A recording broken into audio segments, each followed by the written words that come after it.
Bismillahirrahmanirrahim. Alhamdulillahi rabbil alamin. Mbokk yi julli yi mbokk taalibe ñu ngi leen di nuyu bu baax leen ziar. xam naa di ñëwaat rek ci indi ay leeral yu ndaw yoo xam ne sëriñ da ci leeral lu jëm ci asakay mburu koor mu indi nag masala boo xam ne da ci indi ay leeral muy ka xam ne dafa nekk ab sang ni nga xam ne noonu la war a génnee asakay mburu koor ci ab jaamam ak ban façon jaam la ko war a génneel dëgg-dëgg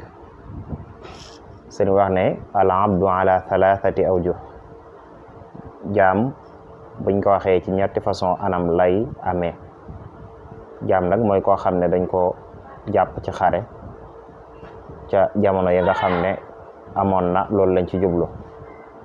mu ne maa yalzamuka zakatuhu wa nafaqatuhu wa maa yalzamuka nafaqatuhu duna zakati wa maa yalzamuka zakatuhu duna nafaqati mu ne ñetti façon jaam moo am mooy jaam bi nga xam ne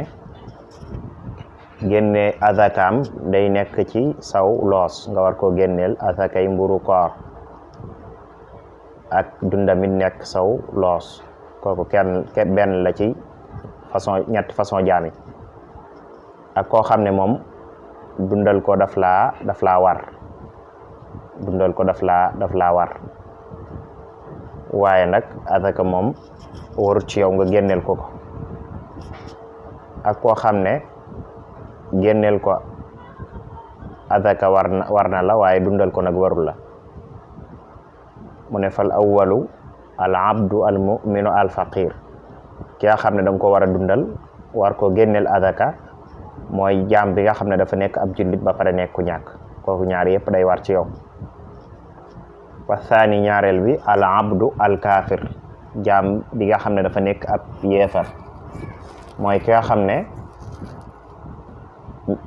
dundal ko war na la waaye nag génneel ko azaka du la war wa thalith ñetteel bi al abdu al muminu al ghani jaam bi nga xam ne dafa doon ab jullit ba pare doon ko woomal kooku mooy ki nga xam ne war nga koo génneel azaka waaye waroo koo dundal kon mu doon teqantal bu am solo boo xam ne sëriñ bi day mel ne def na ko ci diggante ñetti façon jaam yi nga xam ne moo am ak sang bi nga xam ne moo nekk seenub sang kan la ci war a dundal ak kan la ci war a génneel azaka